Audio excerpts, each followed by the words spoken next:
오늘의 사연 시작합니다. 안녕하세요. 40대 초반의 여성 직장인입니다. 저도 나름으로는 남다르고 각별한 연애담을 품고 있어서 여기에 풀어볼까 하며 이 글을 쓰고 있답니다. 저는 고등학교 동창과 연애해서 지금까지 사귀며 동거하고 있습니다. 20년도 넘게 알고 지낸 사이고 함께 산지는 10년이 조금 넘었습니다. 남친은 저를 끔찍이 위해주고 제가 무슨 투정을 하건 다 받아주며 저를 위해서 사는 남자입니다. 회사 다니느라 힘들 텐데도 항상 먼저 와서 저녁을 지어놓고 저를 기다리고 있지요.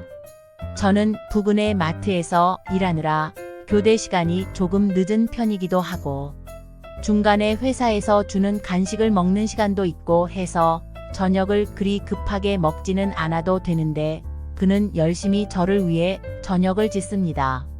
그렇게 남친은 저녁 8시쯤에 식사를 준비해 놓고 제가 도착하면 바로 먹을 수 있게 해줍니다. 더구나 일도 2가지나 하고 있지요. 본업인 사무실 일이 끝나면 그 바로 옆에 있는 친구가 운영하는 공부방에서 아이들을 1시간 반 정도 가르칩니다. 중등 영어를 담당하는데 그가 어려서부터 잘해온 과목이기도 하고 늘 영어로 된 소설을 읽거나 해서 그 정도는 준비 없이 바로 가르칠 실력은 되거든요. 그렇게 수업을 하고는 7시 반쯤에 차로 20분 거리인 집으로 와서는 피곤할 텐데도 저를 위해서 급하게 저녁을 준비하는 거죠. 물론 그날 새벽에 도착한 식재료와 밀키트를 그저 끓이기만 하는 거지만 구색 맞춰서 밥상을 차려내는 솜씨가 보통이 아니랍니다.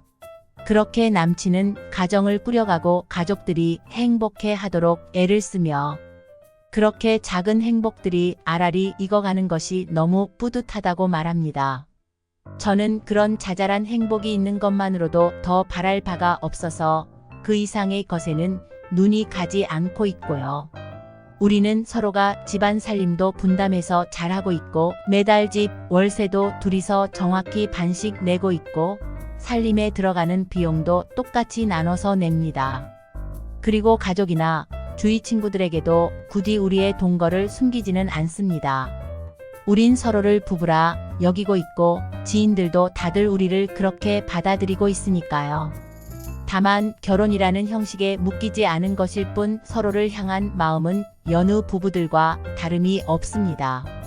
하지만 아이도 가지고 정식으로 서류상에도 부부로 기재가 되면 마음이 더 단단해지지 않느냐고 물으실 수도 있을 거예요. 물론 그것도 충분히 고려했지요. 하지만 아이는 정식 결혼을 한 상태가 아니니 가질 수 없다고 남친이 못 받고 있어서 불가능합니다.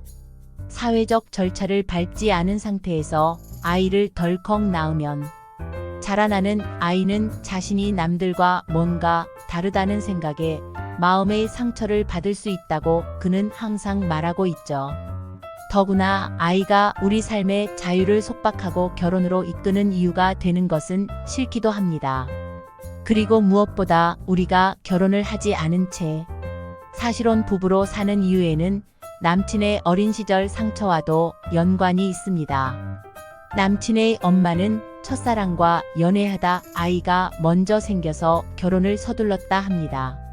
그런데 막상 아이가 생기니 연인이 마음이 변해버린 거죠. 아직은 결혼을 할 시기가 아니니 임신은 없던 것으로 되돌리자는 거였죠.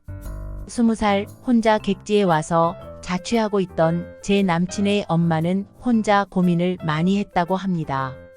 그리고 결국은 혼자서 아이를 낳아서 키울 생각을 하게 된 것이고요.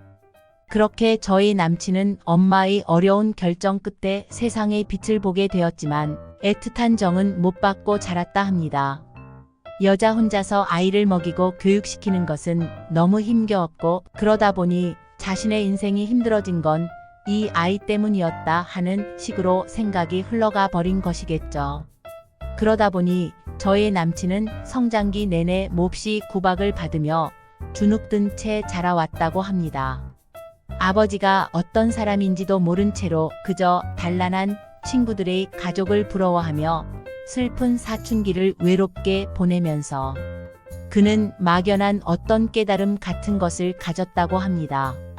자신의 아이에게는 자신과 같은 인생을 물려주지 않겠다는 것, 그것 말입니다. 원치 않은 임신으로 태어난 자신도 불행했고 그의 엄마도 불행했다고 제 남친은 늘 입버릇처럼 말하곤 하지요. 엄마도 너무 힘들게 사느라 지쳐갔고 미혼모 가정을 바라보는 세상의 시선도 달갑지는 않았습니다.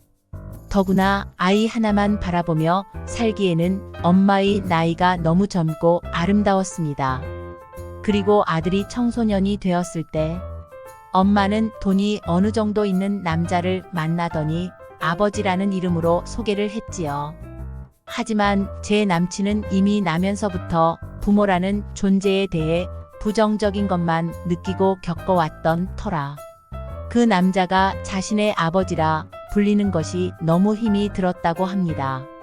하지만 엄마는 그 어떤 조율이나 의견 교환 같은 것은 이미 원치 않게 될 정도로 상대남에게 깊이 빠져 있었고 주위에서도 다들 그녀의 새 인생을 축하하는 쪽으로 분위기를 몰고 가 버렸습니다.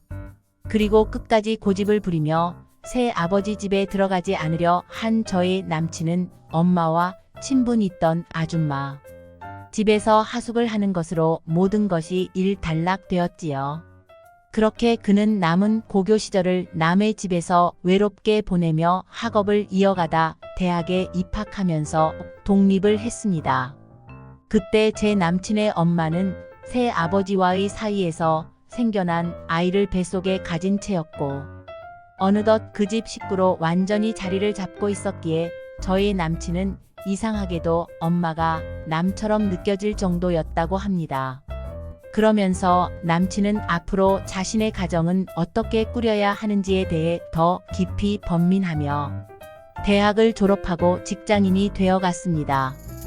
그러던 차에 우연히 카센터에 들렀다가 거기서 격리를 보고 있던 저를 우연히 다시 만나서 사귀기 시작한 것입니다. 저는 애초에 결혼이란 제도를 거부하는 사람이었기에 남친과 결혼은 하지 않고 연애만 하고 싶다고 했습니다. 가정을 꾸리고 싶어 하던 그는 저와 일정 부분 타협을 하여 우리는 결혼에 얽매이지 않은 채 아이 없이 사실혼 사이로 살아보자는 것으로 의견을 모았습니다. 그렇게 해서 우리는 10년이 넘게 사실혼 부부로 살고 있습니다. 그리고 아마도 앞으로도 그렇게 살아갈 것 같습니다. 결혼하지 않은 상태로 애가 생기는 것을 두려워하는 남친은 항상 조심하며 밤일을 치릅니다.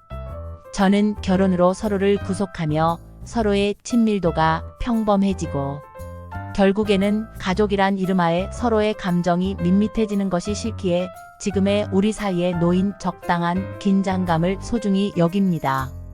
어쩌면 동거를 합리화하는 구차한 변명이라고 여기실 수도 있지만 저희는 큰 불편 없이 지금의 작은 행복들을 누리고 있습니다. 그리고 제게는 이미 제 남친이 큰 아들이나 마찬가지이고 그의 성장기의 상처를 보듬어주는 것이 저의 가장 큰 임무라고 생각하고 있기에 지금의 삶이 육아 과정과 진배 없다는 생각마저도 듭니다. 오늘의 사연 여기까지입니다. 구독, 좋아요 꼭꼭 눌러주세요.